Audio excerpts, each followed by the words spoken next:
but it's losing ground. You might keep your eyes on tomorrow's newspaper. There was what looks like might be a military coup in Ecuador, one of the countries that has upset the United States because of its exercise of sovereignty. We'll see where that goes. The United States has tried to maintain military bases. The last one it was kicked out of was Ecuador, which makes one suspicious right away before the facts come in. Just last February, a new organization was formed from the Caribbean and Latin American states, CELAC, C-E-L-A-C.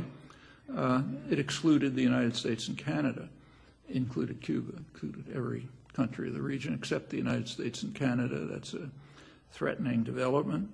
If that, and there are others, if those continue, it does shake U.S. domination of the region that has been considered absolutely essential for world control and has traditionally been in the U.S. pocket for a long time. Much more important, as always, is the Middle East.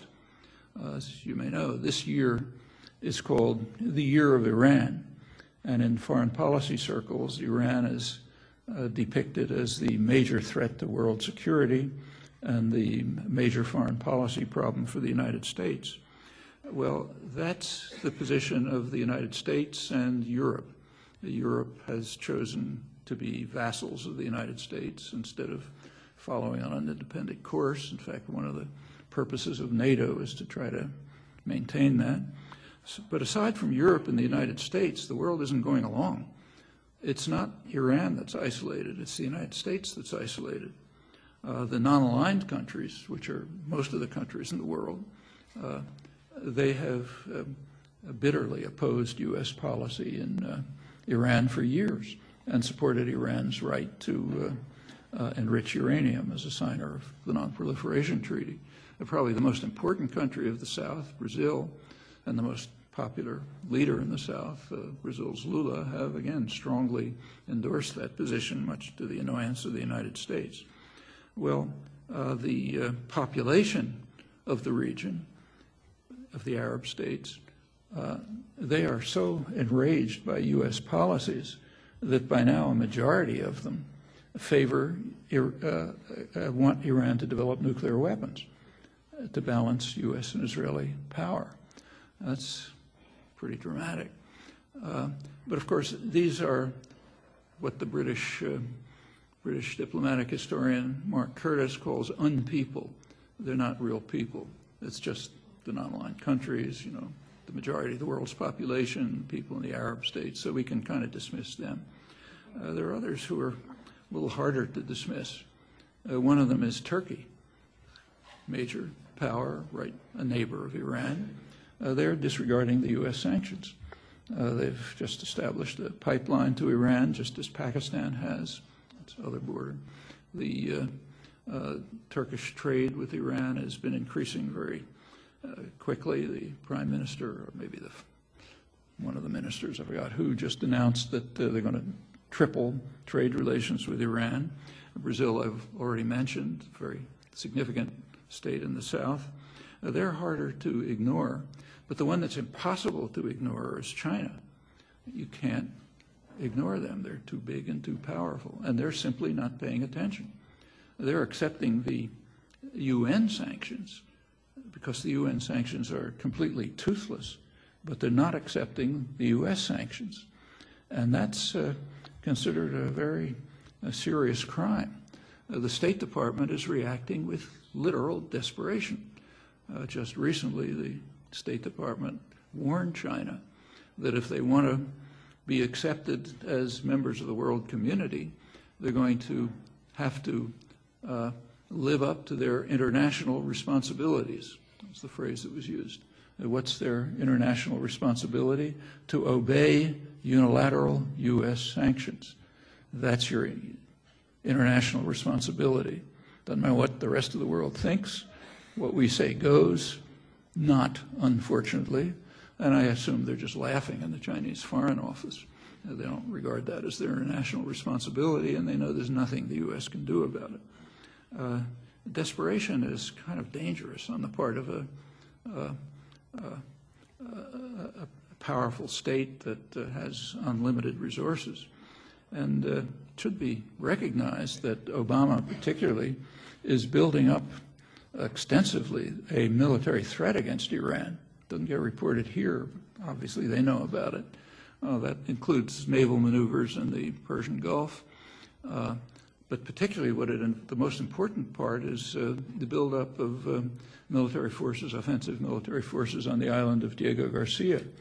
Diego Garcia is an African island, which was a British protectorate. The British kicked out the population on U.S. orders so that the U.S. could establish a major military base there. And it is, in fact, one of the major bases. It's the base that's used for bombing in the Middle East and Central Asia. Obama has significantly built up the forces on Diego Garcia. He's reinforced a major nuclear base there for nuclear submarines, which means also nuclear missiles. And he's also recently sent a couple of hundred deep penetration ordnance bombs, the heaviest bomb in the arsenal outside of atomic weapons, which are designed specifically to hit deep targets inside Iran, nothing else. Actually, Bush initiated that program, but it kind of languished under Bush. As soon as Obama got into office, he quickly escalated it. Now the bombs are being produced a couple of years ahead of predictions, and they're being sent to Diego Garcia, a warning to Iran that we're ready to attack. And of course, that's justified if the Iranian threat is the major threat to world order. Well, finally, exactly what is the Iranian threat? I mean, this terrible threat that we all have to be prepared to bomb and so on and so forth. Actually, there's an authoritative answer to that.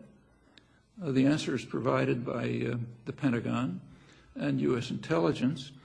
Every year, they testify to Congress on the global security situation. The last testimony was in April. And in their review of the national security situation, of course, there's a section on Iran. And it's worth reading. In fact, it would be worth reading in the U.S. press if they were willing to publish it, which they're not. But you can find it. It's a public document. They point out that the Iranian threat is not military. They say Iran has very little capacity to deploy force. Its military system is designed for deterrence.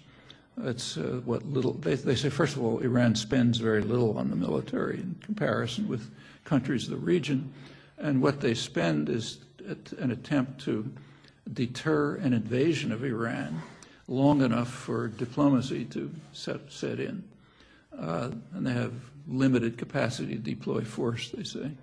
They bring up the nuclear issue. They say if Iran is developing nuclear capability, they don't know, but if it is, it would be part of their deterrence strategy. Well, it's a country that needs a deterrence strategy. We may forget the U.S.-Iraq war. They don't. It's surrounded on two sides by the two countries on either border, which are occupied by a hostile military superpower. Israel's a major nuclear power. There are nuclear weapons all around the region. Pakistan and India has them. There are three countries that have never signed the non-proliferation treaty, nuclear powers, India, Israel, and Pakistan, all developed and maintain nuclear weapons with U.S. assistance. And the Obama administration continues to insist that they are not subject to UN declarations. So last year, September 2009, I guess it was, the Security Council did pass a resolution, 1887, calling on all states to join the Non-Proliferation Treaty that was aimed at Israel, India, and Pakistan. The Obama administration immediately informed India that it can consider itself to be exempt from this. And in fact, India responded to it by announcing that they now had the capacity to produce nuclear weapons of the same yield as the superpowers, thanks in part to U.S. aid.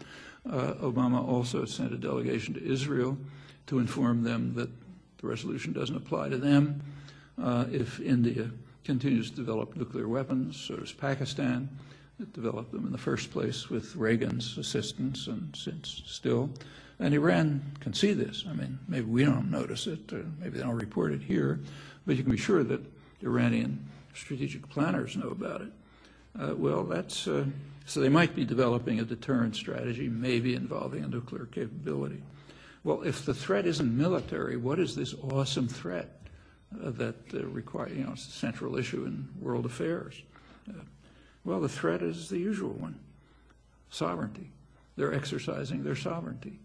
The Pentagon and intelligence reports go on to say that Iran is a threat because it's trying to extend its influence into neighboring countries.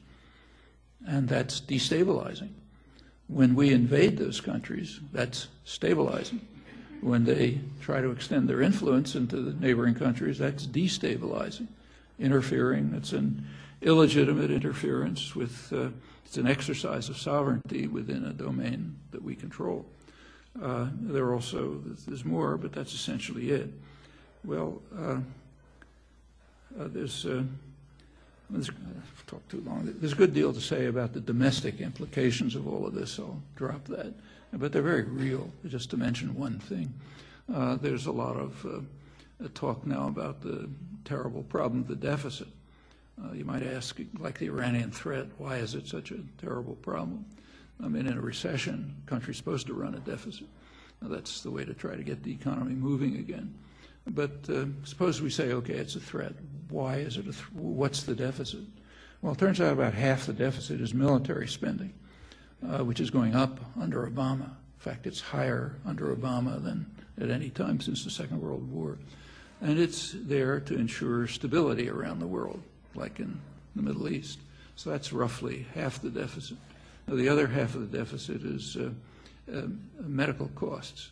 The U.S. privatized medical system is an international scandal. It has about twice the per capita costs of other countries. It's some of the worst outcomes because it's privatized.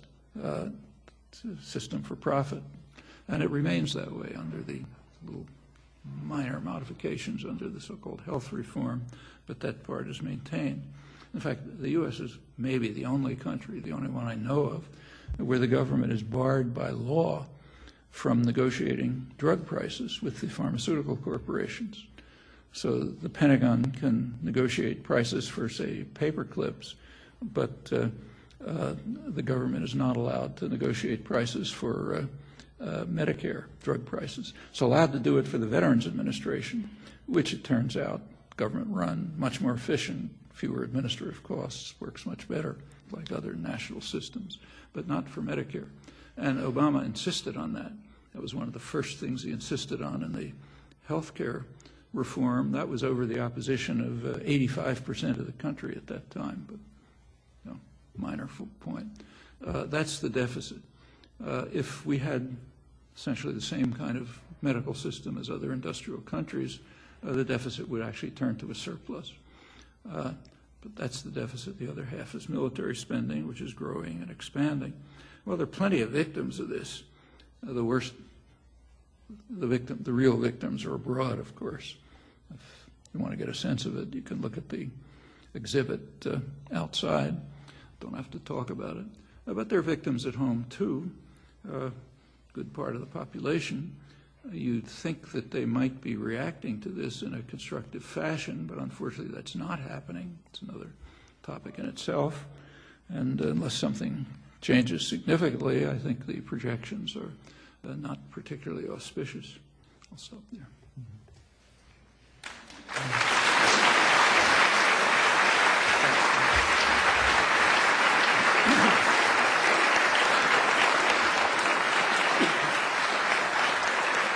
How long do you want to take for questions?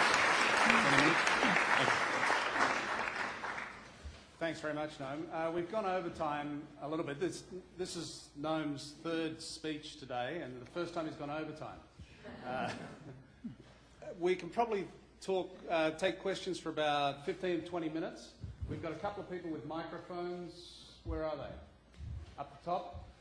So if you want to ask a question, just put your hand up. They'll come down. I'll pick a couple of people first. Could you when you ask the question, Noam's having trouble hearing through the microphones in the amplifier.